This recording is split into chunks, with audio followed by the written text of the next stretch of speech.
ચાલો મિત્રો, તો આજે આપણે વિડીયોમાં વાત કરવાના છીએ કે મગફળી પડી હોય તો એની માટે આપણે કયા ખાતરનો છંટકાવ કરશું અથવા કયા ખાતર આપણે જમીનમાં આપવા જેથી કરીને આપણને સારામાં સારું રિઝલ્ટ મળી શકે. અને આપણે મિત્રો 3-4 દિવસ પછી આજ પડવાનો વિડીયો પાછો આપણે બનાવશું કે કેવું રિઝલ્ટ મળ્યું. તમારી નજર સામે જ આજ પડવાનો આપણે સીન લઈને પાછો વિડીયો બનાવશું. તો જે મિત્રો ન હોય ચેનલને લાઈક શેર અને સબસ્ક્રાઈબ કરવાનું તો ભૂલતા જ નહીં મિત્રો.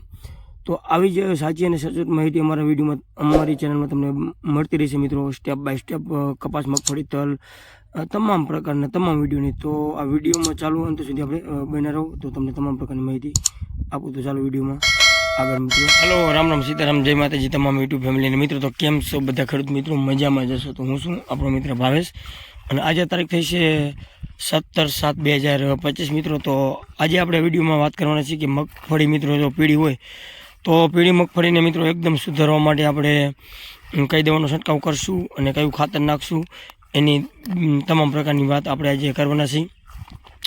તો છંટકાવ માટે આપણે શું ઉપયોગ કરશું અને ખાતર નાખવા માટે આપણે શું ઉપયોગ કરશું. તો મિત્રો વિડીયોમાં અંત સુધી બના રહો. તો મિત્રો આજ વિડીયો આપણે આજ પડવાનો વિડીયો પાછો આપણે 2-3 દિવસ પછી બનાવશું. મગફળી એકદમ કલરમાં આવી જાય પછી આપણે આનો વિડીયો બનાવશું કે આપણે આમાં રિઝલ્ટ કેવું મળ્યું છે. તો મિત્રો આમાં આપણે 2-3 દિવસ પહેલાં ખાતર નાખ્યું છે. જે ફેરસ આવે છે તમને હું હમણાં પાછળથી વિડીયોમાં બતાવીશ કે આપણે કયું ફેરસ વાપરેલું છે. જે ફેરસ, મેગ્નેશિયમ અને સલ્ફર તેણી આ એક જ ખાતરમાં મિત્રો આપણે આવતું હોય છે. તો મિત્રો 2-3 દિવસ પહેલાં આપણે નાખ્યું છે. એનો તમને અત્યારે હાલમાં કલર ચેન્જ થવા માંડ્યો છે.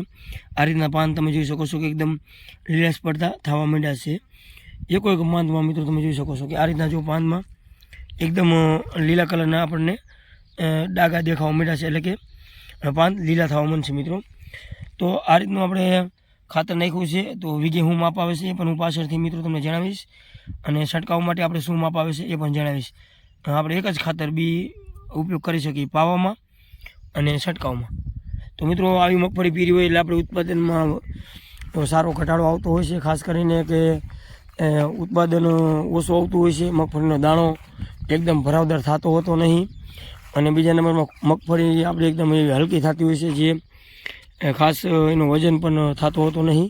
જે અંદર દાણો બંધાય એ દાણો એકદમ મોટો બંધાતો હોતો નહીં મિત્રો, એ ખાલું રહેતો હોય છે ટૂંકમાં, એકદમ ભરાવદાર ડોડું આપણે થતું હોતું નહીં મિત્રો. તો મિત્રો આ એકદમ ભરાવદાર ડોડું થઈ જશે. આની માટે આપણે છંટકાવ કયો કરશું એની આપણે વાત કરશું. તો આવી મગફળી કિનાવાળે પીરી રહેશે એની આપણે વાત કરશું. તો પાછળ મિત્રો વિડીયોમાં અંત સુધી બને રહેજો. હું તમને માહિતી દેખાડીશ કે આપણે આમાં કઈ દવાનો ઉપયોગ કર્યો છે. ખાતર તરીકે આપણે ભેગું નાખી દીધું છે, અને ભેગું આપણે સીના ભેગું ફેરવીને નાખશું એ પણ હું તમને વાત કરીશ. અને છંટકાવ પણ આપણે અત્યારે હાલમાં ચાલુ કરી દીધો છે. તો 2-3 દિવસ પછી રિઝલ્ટ કેવું આવે એની પણ હું વાત તમને આગળ કરીશ. તો મિત્રો આ આપણે જે પીળી મગફળી પડે એ ખાસ કરીને ફેરસની ખામીના લીધે પડતી હોય છે. ફેરસ લો તત્વો હોય છે, એટલે કે ફેરસ ઓછું જમીનમાં હોય છે, એના લીધે આપણે જમીનમાં પીળી મગફળી વધારે પડતી હોય છે. તો ફેરસની ઉણપના લીધે આપણે આ પ્રોબ્લેમ બનતો હોય છે. તો આપણે આમાં ફેરસનો છંટકાવ કરશું, ફેરસ, સલ્ફર અને મેગ્નેશિયમ. તો ચાલો હું તમને આગળ દેખાડીશ કે આપણે ઉપયોગ કઈ રીતનો કરવાનો, ખાતરના છંટકાવ ભેગો અને છંટકાવમાં, પંપથી છંટકાવમાં, બંને રીતનું તમને આગળ જણાવું છું.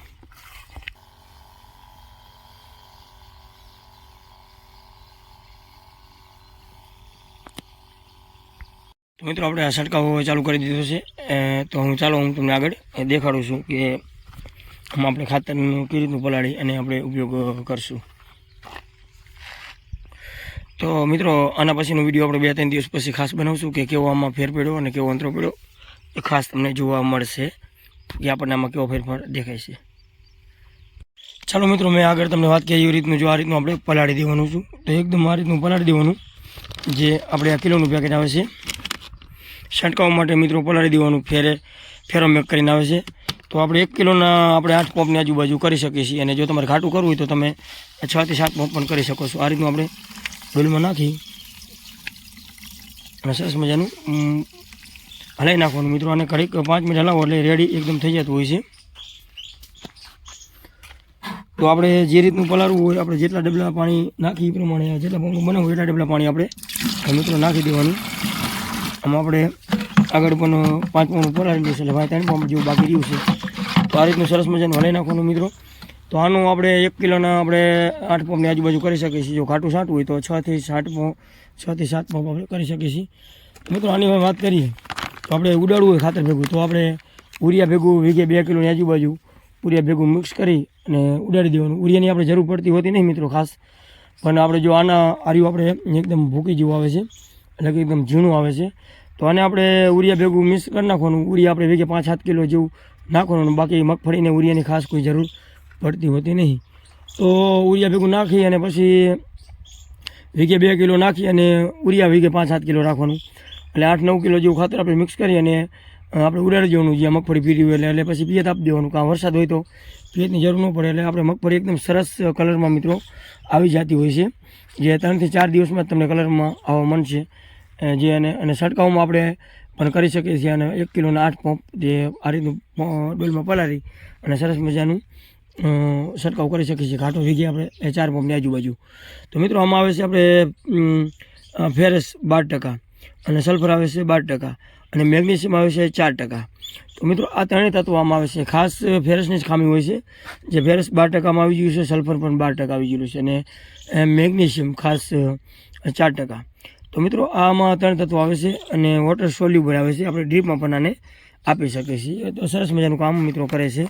તો મિત્રો આપણે છંટકાવની પણ મેં તમને વાત કરી, છંટકાવમાં અને આપણે ચારિયામાં ઉડાડવું એની પણ વાત કરી. તો ખાસ તમે વિડીયોમાં બધું સમજી જ ગયા છો. તો આપણે પણ 2-3 દિવસ પછી પાછો વિડીયો બનાવશું કે મગફળી જે પીરી છે એ જ આપણને કેવું રિઝલ્ટ મળ્યું છે એ તમને નજર સામે લાઈવ દેખાડીશ. તો બસ આજે આ વિડીયો માટે વિડીયો જોવા બદલ તમામ ખેડૂત મિત્રોનો ખૂબ ખૂબ આભાર મિત્રો. તો વિડીયો જોવા બદલ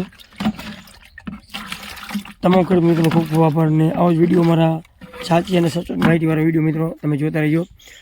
તો બસ આજે વિડીયો મળીને મગફળી, કપાસ, દાડમ, તલના તમામ પ્રકારના વિડીયો તમને મિત્રો આપણી ચેનલમાં જોવા મળશે. તો મિત્રો આગળ આપણે કપાસ અને મગફળીના વિડીયો પણ ઘણા બનાવેલા છે.